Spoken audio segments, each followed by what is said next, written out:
Hello and welcome to Elseworlds, a DC fan podcast. My name is Jordan. With me, as always, is Chris. How are you today, Chris? I'm doing all right. You know, life can't bring me down, baby. I got it going on, so let's just kind of jump into the show. Yeah, you want to tell us what we're doing today? Yeah, so The Flash was not a successful movie in the box office, and we know that. So we're getting a new DCU with James Gunn with a slate that doesn't have Flash on it. Now, we know that the Justice League members are not coming back. So this whole, well, Ezra Miller could come back window is gone. So if you're going to start Flash, you're going to start out behind all of the other characters that are already mentioned on James Gunn's slate. So my question to you is, do we have a Flash drought because of the Flash movie? Would we have had it anyway? And how important is the Flash as a character to the DCU specifically? In DC Comics, I don't think you can really question his spot. I would say it's right behind Wonder Woman, Batman, and Superman, whatever order you go for the top three. Maybe Green Lantern's ahead of him, maybe Martian Manhunter, but he's in the Justice League for sure, whether you go Barry or Wally. So it's really a Flash conversation. I have a question for you though before we start. Did you see the Ryan Reynolds Grant Gustin commercial? Yes, I did. Yes, That I was hilarious. also shared it on the Twitter feed there. So if anybody missed it, they can follow us on Twitter and they can locate that. Um, it was for Mint Mobile, right? Or they're Yep, Mint also Mobile. branching into maybe TV or something. I don't know. But yeah, Ryan Reynolds Mint commercial, and they brought Grant Gustin in. They even did a little. There's a lot of puns with Flash and him saying "You'll always be my Barry," and then Grant Gustin responding with "You'll always be my Hale." I cracked up in the way they did it when they cut the image, and it's just that's perfect. Ryan Reynolds gets comedy, and Greg Gustin's a good sport. And I gotta say, on a day that I needed to be picked up a little bit, it picked me up a little bit. Yeah, it was a good commercial. If you haven't seen it, I recommend everybody go watch that. Um, all right, so I guess let's start with your question here. Will there be a drought? And from that to, like you said, was there always going to be a drought? So, you know, like you said, we're post Flash the film. Hard to believe it at this rate. Um, we're post Flash the film. We have Flash the television show wrapped up this year as well. So yeah, we're kind of in a. I think we're in a drought, and I think we'll be in a drought in a while. I think so far chapter 1 for the DCU has no slate of Flash media on it, and I think if we see him at all, it's going to be in a crossover with something like if they do a Justice League film, if they do something like that, maybe a Superman Legacy appearance since we're getting Guy Gardner and stuff. But I'm leaning more towards it's going to be a bit until we see him, uh, and I think the second part of that question that we'll get to after we get to your response, I think, is a little more complicated. But what's your thoughts, Chris? Are we going to experience a Flash drought here? I think we're going to have a resurgence of Flash in the comic book medium. I think the Dawn of DC Flash has been very well received. I think they are trying to see if they can stoke the interest of Flash. But unfortunately, I think they are doing that so they can see if there's any interest there because he's not on the mainstream plans right now. I do think Justice Society and Jay Garrick is the most likely chance that you get a Flash, but how will that jive with a general audience that if you don't watch Flash and you don't read Flash, who the hell is Jay Garrick? So, I mean, we love Jay Garrick, and honestly, I don't think John Wesley Shipp can be beat in that role, but it is what it is. I would love an aged up Grant Gustin to be Jay Garrick. That's on my wish list. And since we have a while, maybe just maybe it could work. I mean, he's got a beard going on, So if you They'd die have that to a wait a little bit, lot longer. They'd have to wait like for 30 years, I think. I don't know. Because let's see, how old is John Wesley Shipp? Like 60? Yeah, 60 something. Grant Custin's in his early 40s, if not late 30s. Oh, he's not 40. No, he's I believe he's 33. 33. Okay. So I mean, I don't know if you've seen me, but some of us 33-year-olds can look a little older than we should. But hey, that's a He whole doesn't other. though. No, he looks fantastic. It's a problem. It's just a wish list. Maybe before I'm dead, I'll see it. But yeah, we're gonna get a flash drop. Oh, I'd love them to do an animated show. I think that's the way out. sorry, you cut out there after you said we're getting a flash drought. If you wanted to repeat anything. Oh, I'm sorry. I I think we're getting a flash drought, but I think an animated show would be fantastic, and it could be the way out of our flashless universe. I think we could get a Flash video game, even something to keep Flash in the lexicon. Now, I don't think James Gunn wants to do it because he said the video games are going to be connected. So that's probably not happening either. So, but I would love more Flash stuff. Yeah, I think the issue will mostly come from James Gunn does want to do like games tied in, and I think even some of the animated stuff might get tied in. We're seeing Creature Commandos. So while I would love a Flash animated series, I think he has the Rogues to pull it off too. The Rogues gallery he has there. Very interesting to see on a animation budget, and getting multiple villains throughout the time. But I'm kind of leaning towards that. I don't think that's ever going to happen, unfortunately.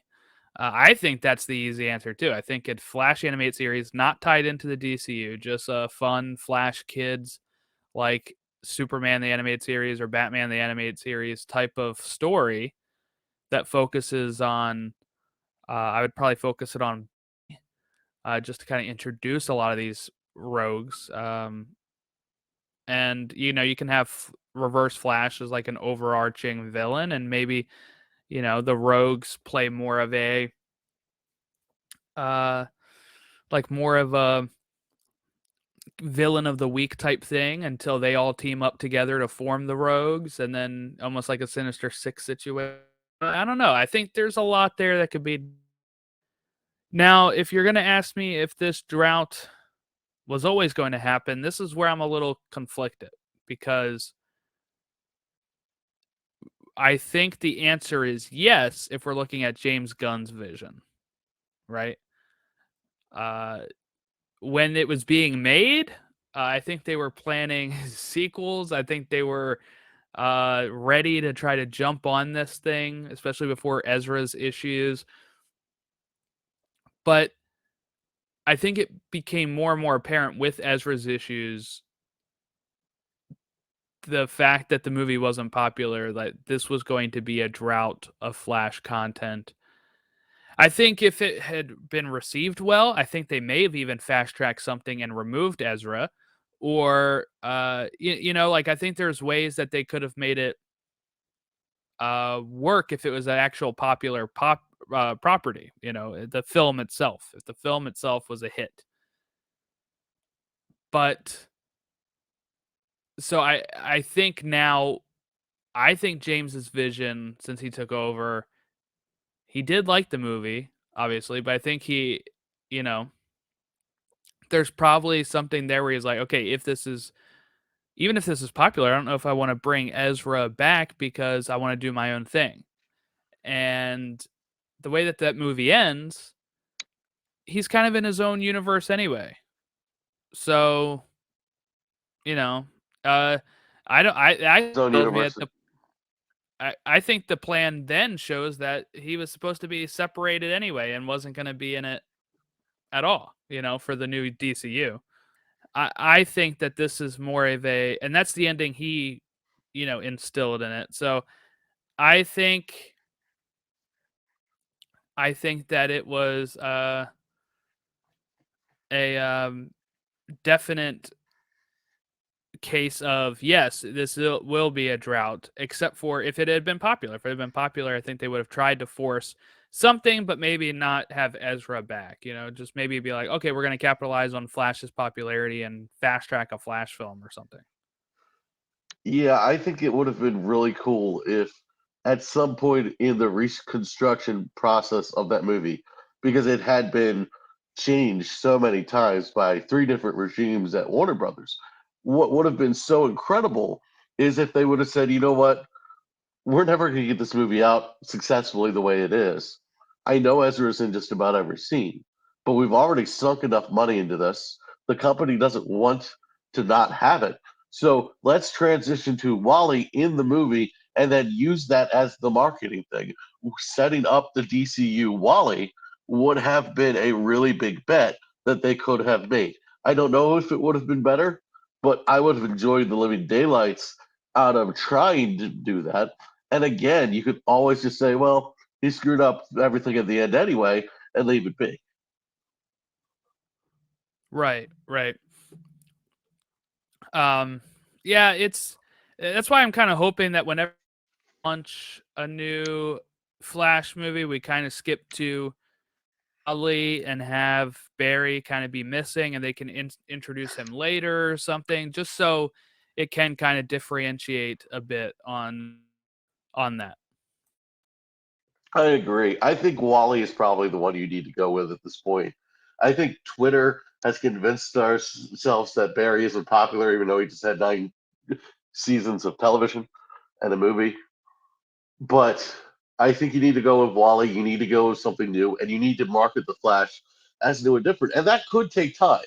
And if you're going to have as much as the DCU is going to give us, I might not notice that. If I have a Supergirl Woman of Tomorrow, I might not notice that if Swamp Thing is there. People say, well, why do we care about some of these smaller issues or smaller things in it, like Booster Gold? Well, I have something to be excited about to chew on while I don't have any of my favorite character not named Batman. Right.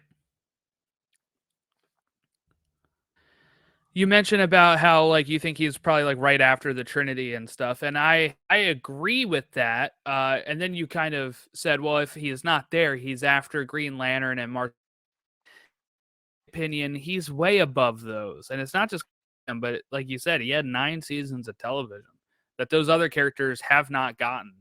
I think that puts him in the mind of the public more. I mean, like the last thing we've seen Green Lantern in is the frickin' Ryan Reynolds film that bombed 12 years ago. And I just don't think he is at that. I don't think Green Lantern is at that level. Maybe in comic book fans he is, but if we're talking about just public, I think people go uh, Batman, Superman, Wonder Woman, and then I think it has to go Flash if we're looking at DC. And I mean, I think that is something that for some reason people just say like with this movie, they're like, well, he's just not a popular character. And I just don't think that's true. I think he is popular, but he's some people are also just not going to go see a movie and think it looks, even if the character is popular. Yeah, I think Flash is just in a bad spot right now. And it's unfortunate because if you're a DC fan, you want to see Flash. And Flash connects to so many characters. He's instrumental on Crisis, not just on the CW stuff. I mean, Barry Allen dies in Crisis on Infinite Earths. And I have to specify which Crisis because DC loves Crisis. But they have a lot of them now. But Barry Allen is about as integral of the whole multiversal concept. Really goes back to the cover where the two Flashes are running at a beam and saying, "I'll save you." So Flash is about as historically important as you can get. I just don't know that it matters because the general audience kind of has a noose over the industry right now. I mean, we talk about everything going on with Marvel, and that's a whole other show. But it's a weird place to be right now for the superhero genre I think it's going to balance itself out when we get properties that people are excited about. But I don't think the Marvels is going to be it. I hope it is. To be honest with you, we got a long drought for DC stuff other than Aquaman 2, and you're not even excited about Aquaman 2. So No, that's a real problem because we're going to review it, we're going to watch it, but I don't think neither of us is like counting down the days till Aquaman 2. I keep It's forgetting about it. I mean, honestly, I did. When you just mentioned it, I was thinking, when you talking about a gap, I was like, oh yeah, we don't have any movies until Superman Legacy, and it's like, no, we do. it gets jumbled in with Christmas for me, and Christmas is outperforming it in my head. Yeah, well, Christmas is king, right? On one timeline, it is Bebo Day, but we're not going to go there. Yeah, it's just and then like you said, the Marvel stuff coming out, talking briefly with Ron about that. We dive into Spider-Man 2 later. Oh, it is like it is something I'll touch on there, but to kind of touch on it here, I saw that I saw that people are kind of, I don't know, the DC fans or just anti-MCU fans are all like, oh, like the MCU is faltering as we are as we're finally, the DC is ascending type of thing, and that, Stop it with that. yeah, I get some people are DC Marvel, but I'm both, and it's just frustrating. And actually don't know if DC's ascending, right? I mean, this year was brutal for them. They got Aquaman 2 still, and then we're hoping it's an ascendancy because we want to see the DCU take off. And James Gunn is in charge. That's a win. He was behind Marvel's biggest hit of the year. Like, all that stuff's great, but I actually don't know if it's ascending. Right? Like, people might still not come, and that's a problem that we'll have to probably worry about while we're at box office results and reviews when Superman Legacy starts. Yeah, I agree with that wholeheartedly. If I ask my brother, who is an MCU fan, I don't really call him a Marvel fan because outside of the MCU movies and the X-Men, he doesn't really care about Marvel. But if I ask him, because he's not really into DC, if I ask him, what are 3 projects that James Gunn is making outside of Superman Legacy? And I say that assuming he knows about Superman Legacy. One of these days, I should ask him, hey, what are they doing with Superman in the DCU? Who is going to play Superman and who is going to play Lois? Because I know I told him, but I also know I don't think he cares. So the general audience has to be won over. And if Marvel does poorly, the whole industry does poorly. I think that's what we're losing sight of. And I also think you're telling me you don't want an entertaining 2.5 hours at the movie theater with a Marvel movie? I mean, you're telling on yourself there because I'll take all the entertainment I can get. I don't think you have, like, don't get me wrong. If DCU has a win, I am excited, but I don't really poop on Marvel. I think I used to do that back in the early Avengers days when I was frustrated, especially because, like, Tony in the Battle of New York going up into the hole in the sky and then falling down and dramatically, dude, I've seen that with Superman 8,000 times. But when I say that, people are like, I haven't even seen that. Like, what are you talking about? And there's a disconnect between DC and the general audience. Marvel has to be the bridge to DC. They both have to be successful together. So if you're a DC fan, buy a ticket to the Marvels, and you might actually enjoy it. I I don't know. I've seen some very conflicting things about that film, but what I say about any movie, go in with an open mind. The industry is more important than your argument on Twitter. Yeah, I mean, I don't think those people will be pleased anyway if they go see it. There's a lot of stuff where they, you kind of make up your mind before you go into the movie. Um, that's the big thing, I think, is there's a certain set of haters out there for both of these things, right? We see it on the DC side, we see it on the Marvel side, where they just, well, I saw somebody, sharing a from No Way Home the other day and saying that, this movie is just so ugly. And I'm like, I mean, I don't know. What? Ugly? I was crying in the movie theater. How ugly could it have been? The only reason it was ugly was because They're my talking about face like was certain red. shots or so. They cherry picked some shots like to If do you in want to all say of these films. sloppy, if you want to say sloppy and could have been better, we can have a conversation. If you want to say it was an ugly film that was poorly made, well, I don't care if it made $1 or if it made the massive amount that it did. That's not a valid argument. But Yeah, it is what it is.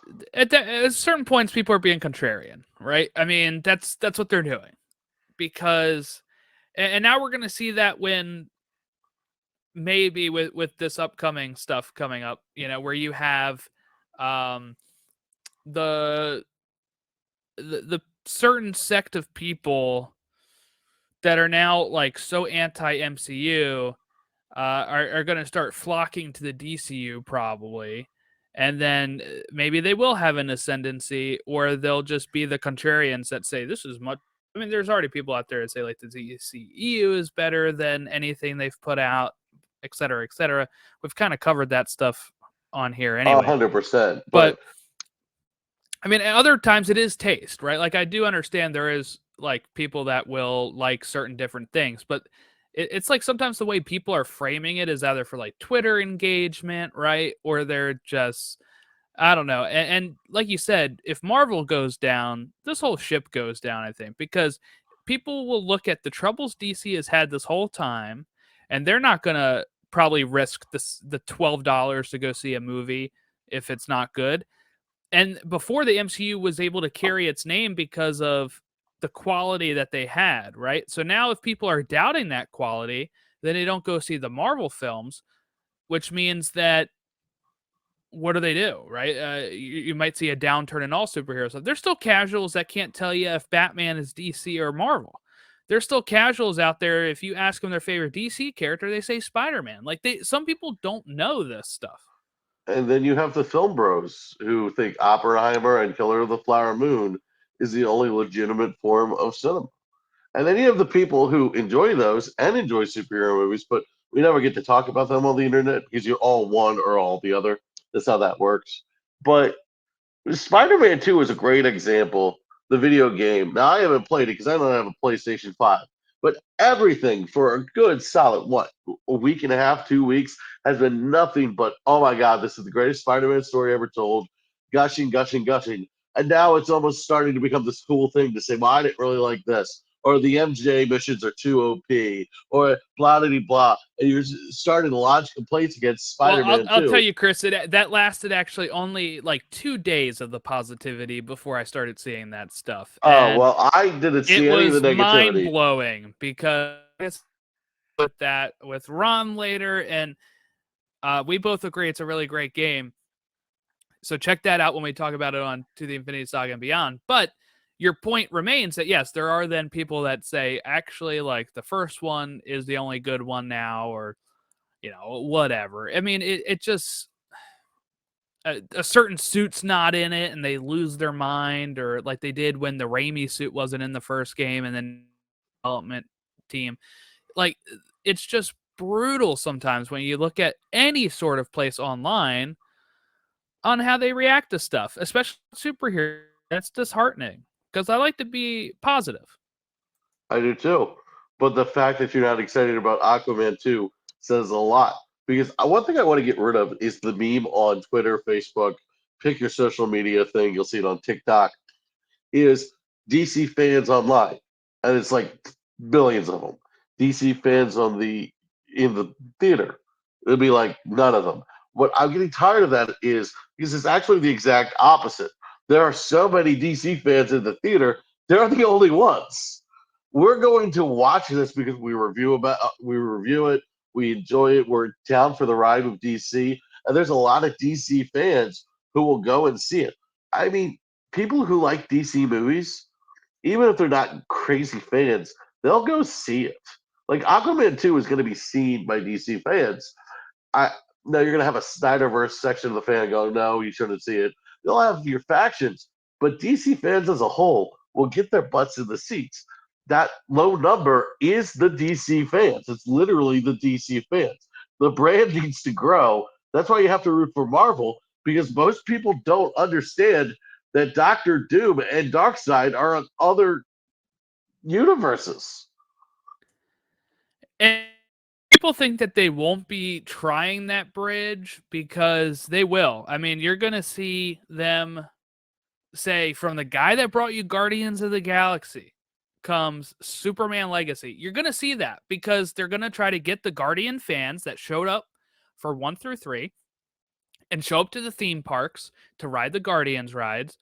Try to get those folks in to see Superman Legacy because they know that that's their target demographic, right? Like Superman is a 4-quadrant film. The Guardians are 4-quadrant. That's who they're aiming for. And they're going to try to get those numbers to show up. I'm pretty sure they did it with Suicide Squad, where they're like, the guy who brought you Guardians. They're going to try to use that bridge to get people to be like, hey, you may not even like some of the MCU stuff now, but remember how everybody agrees Guardians are the best of the current stuff? Come over and see what James Gunn is doing. That's what they're going to be pushing when it comes out.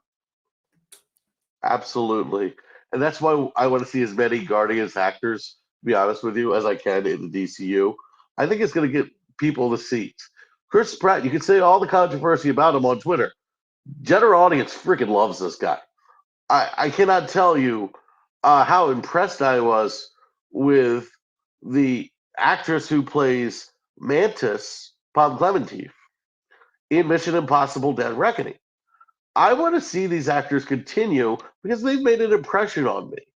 You know, maybe Dave Bautista is done, or maybe he wants to do something completely different. But I've learned that man has a range, and I'm willing to let him play with it. They're brought to you by James Gunn. It's going to be their version of the brotherly push. If you're into football, the Eagles have this unstoppable 4th down play, and they just came out with a variation of it that scored a touchdown. And people are freaking out. Should it be legal? Should it be legal?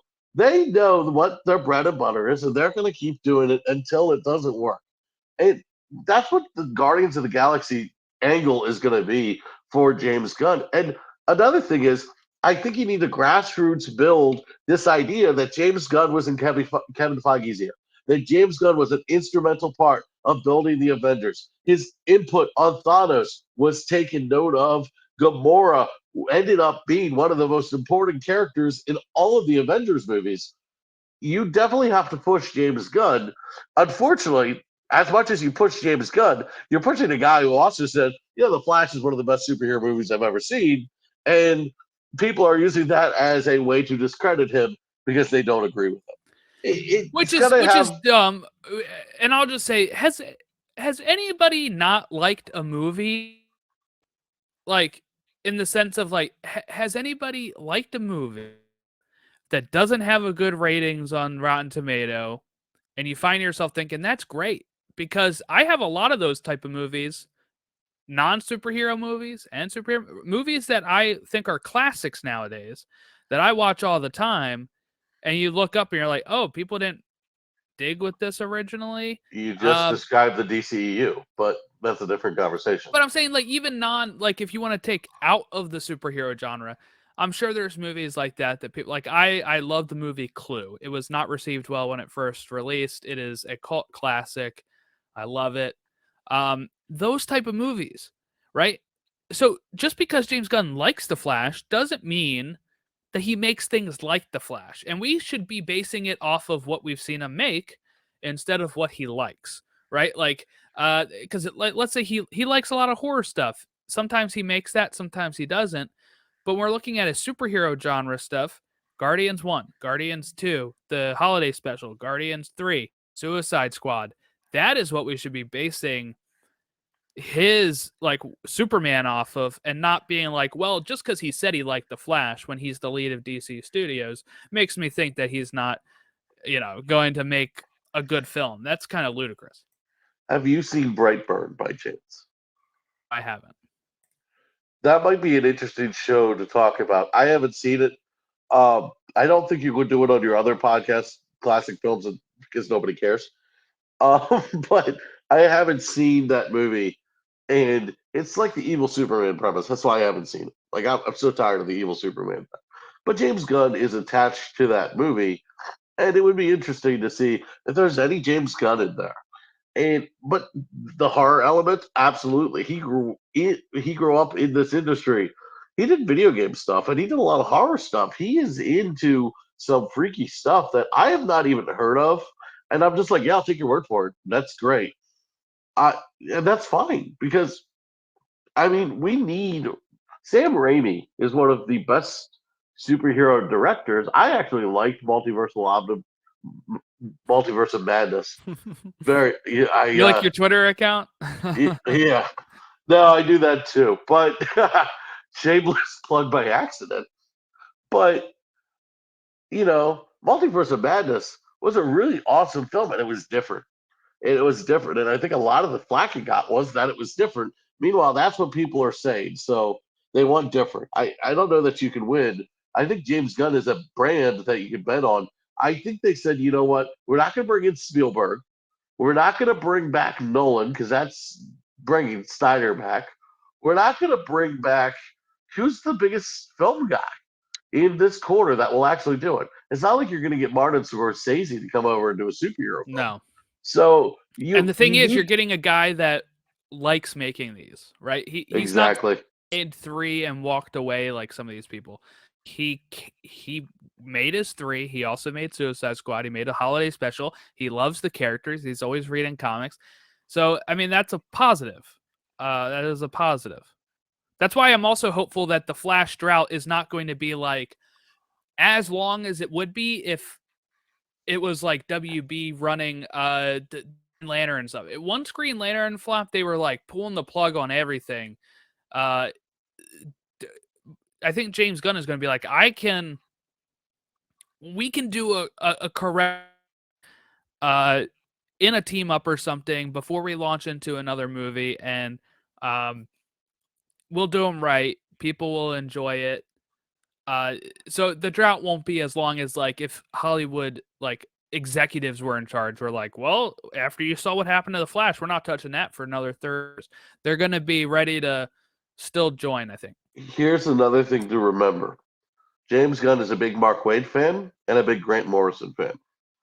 And if you look at some of the things that they've taken as inspirations for their DCU slate, you look at Kingdom Come, you look at New Frontier, you look at things like that, even some of the Grant Morrison Batman stuff, you look at some of the stuff that they're pulling from, and Flash can show up in all of that.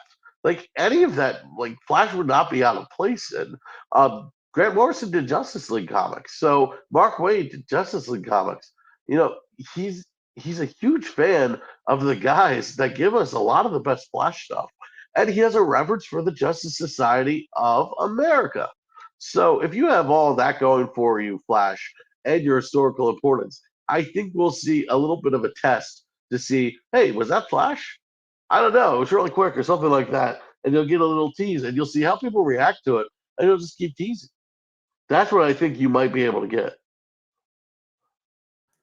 Yeah, and it's another reason why I'm thankful they didn't use Reverse Flash as much as people were up in arms that it was Dark Flash. I was like, the more they touch some of these characters, I was worried about like the Feige approach with some of the Spider-Man villains. Like, oh, we can't do those because they've already done them, and stuff like that.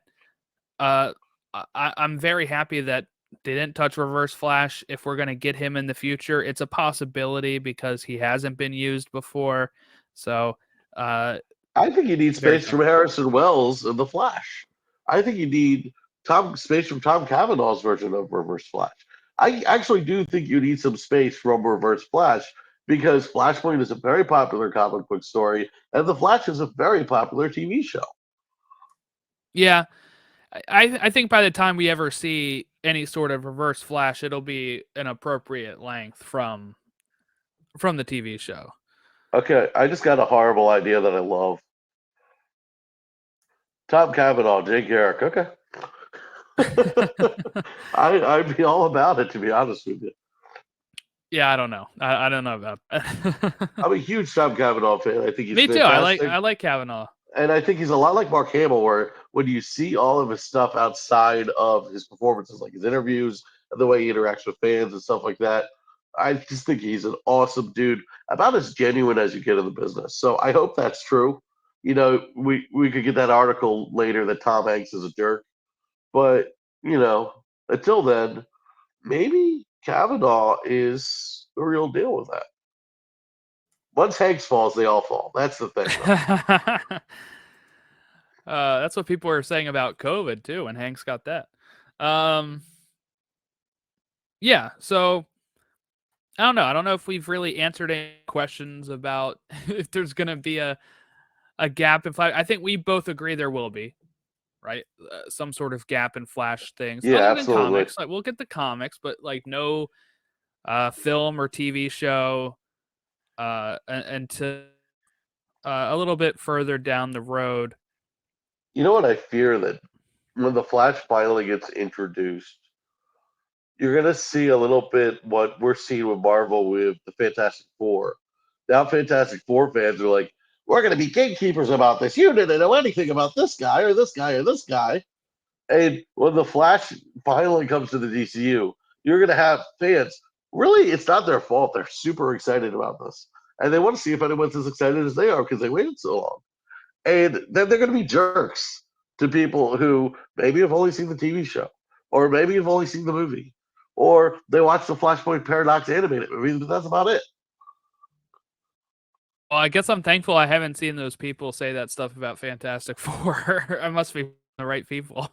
I think we got different timelines. I think we got. Yeah. I think I have a very anti-Marvel timeline, and it really annoys me because I want to talk about Marvel, but like I feel like because I have the Batman avatar, because Batman and Flash hashtags, I feel like I get lumped DC, and then I I always feel like I need a permission slip to go over to Marvel. Like that's why when I went on your Guardians review, oh my goodness, I had so much fun because it was like, oh, I get to talk about this. This is awesome. Yeah. Just don't be gatekeepers, anybody. It's not that Absolutely. serious. It's comic books. And listen to the Infinity Saga and beyond, because your perspective on Loki is helping me deal with what I'm thinking about Loki, which is giving us a lot of interesting things to talk about. So I don't really mean to give you a free plug here, other than the fact that you're my friend and I appreciate you to no end. But I will tell you, I've enjoyed it, and I like your co-host. His name's Casey, right? Yeah, yeah. I like your little rants about McDonald's and TVs back in the day, and he asks a question, you Google it, and it's some of the most entertaining radio you're gonna find. Like he's a cool dude, so he's good people. Yeah. I can tell. So definitely check out To the Infinity Podcast and Beyond. I said that right, correct? To the Infinity Saga and Beyond. Yeah. Okay. Yeah, if you're watching the YouTube, just keep it right here. Boom, there you go. You can find it at To the Infinity Saga and Beyond. There you go. But yeah, so and like I said, I'm going to be talking about any of the MCU news that just dropped and the Spider-Man 2 video game over there. So we do more than just MCU news. I'm reviewing some comics over on the blog there, just like I do for the blog here. So just keep an eye on those. I'm currently reviewing the Miss Marvel X-Men, the New Mutant line that she has currently out. And then you, I, and Ron will be getting together for a live watch through of The Phantom Menace tomorrow over on the Pod Awakens. That's Thursday, November 2nd, around 7 p.m. Eastern, that we will be going live. And we obviously can't share screen or anything, but what you're going to do is you're going to see a timer on our screen of where we're currently at in the movie. You listen to it on the podcast feed instead, pick it up whenever you're ready, and it'll be a commentary track type thing. So it'll be both as a live stream if you want to join us and chat and give us your thoughts on Phantom Menace, even if you're not able to watch along right at that point. Or listen to it as a podcast afterwards, or listen to it while watching the movie. You can do either or. But we're not going to be silently sitting there the whole time either. We will be sharing some thoughts on what's going currently on the screen. And Ron and I very much like Phantom Menace. I'm Chris. I don't really remember what you said about Phantom It Menace. has been so long since I haven't seen Phantom Menace since I was a teenager. Okay, so we're going back a bit. And I've seen the other two. I've always just kind of skipped one, to be honest with you. So it's going to be interesting tomorrow. I'm going to try not to come in with a closed mind, see if I can like it a little bit more. I do enjoy Ron's enthusiasm for the film in a way that is refreshing. It's really awesome. I saw a really funny clip of Mark Hamill saying, "Wait a second, you're gonna have Natalie Portman, a woman that beautiful, play my mother? No, that's wrong." And I thought that was funny. I've been seeing a lot of Star Wars TikTok ever since we started talking about Ahsoka, and I've been interacting with you and Ron. It's kind of taken over my TikTok. And you know what? This catches me up on Rebels because I might not watch a whole episode, but I'll see like a clip from it like all the time. And I'll see Clone Wars clips. And I don't know if the Rebels most of the time. I don't know if they're Clone Wars. But I'm like, oh, I kind of know something about this character now. It's kind of cool. So if you're into Star Wars, there's a lot of good stuff on TikTok. Yeah, so we'll be going live on Pod Awakens for that. That'll be on the Facebook and the YouTube page that we'll be going live watching that. Chris and Ron were also on the ones that we did, so if you wanted to follow up and catch those, if you're just catching up on Ahsoka. And then this past weekend, I recorded a fun podcast with my friend Logan for Pod Awakens that was all about inserting post-credit scenes into the 9 saga films and what post-credit scenes we would put at the end of each film. And we kind of explained that one. Yeah, we kind of explained why we picked those scenes or stuff like that. And I go over the rules at the beginning for anybody that's interested in that. You can also send your ideas in, and I'll read them for sure because I like seeing what people would do with that. But yeah, so we got a lot of good content coming up on the 50 podcasts I have. And so yeah, we got some good stuff coming up on all of that stuff there. Anything that you needed to plug, Chris, or anything you want to share with anybody before we maybe dip out of here? I'm good. I'm going to dedicate this episode to my grandmother. I call her Benga.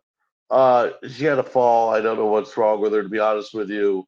I'm just, my thoughts are on her. And she's never going to listen to this podcast. She has no reason to. She's not into any of this stuff. She wouldn't even know how to find it if I sent it to her, probably. But she's actually clicked on a couple of our links before and is like giving a little feedback, to be honest. She's pretty cool. She's pretty up there with that stuff. But, I'm just thinking of her. And I'm hoping she pulls through and we have a lot more awesome memories with me and my Becca, especially now that my brother has 2 kids. I'd like them to maybe have some memories with them. So it was kind of a scary moment, and I just want to say, Lynn Layden, I love you. Yes, all of our thoughts are with you and your family during this time. So hopefully everything works out. And then maybe she can listen to this podcast. Yeah, maybe. You can play her the dedication at least if you need to. There you go. But yeah, you can follow us on elseworldsdcfan for all platforms: Twitter, Facebook. If we're on Threads, I don't even remember if I set that up. Instagram, all of that stuff, where you'll find any sort of way to follow us. We've been retweeting stuff. Like I said, that Mint Mobile ad with Ryan and Grant, I shared that earlier. So yeah, we're having a fun time over on Twitter. So you can follow us there. You can follow Chris at Multiversal Omni over there, and also at FootballMan58 if you want to follow him for non-DC takes as well. Go Ravens. Go Ravens. Yeah. Thank you all for watching. We will catch you next time here on Elseworlds.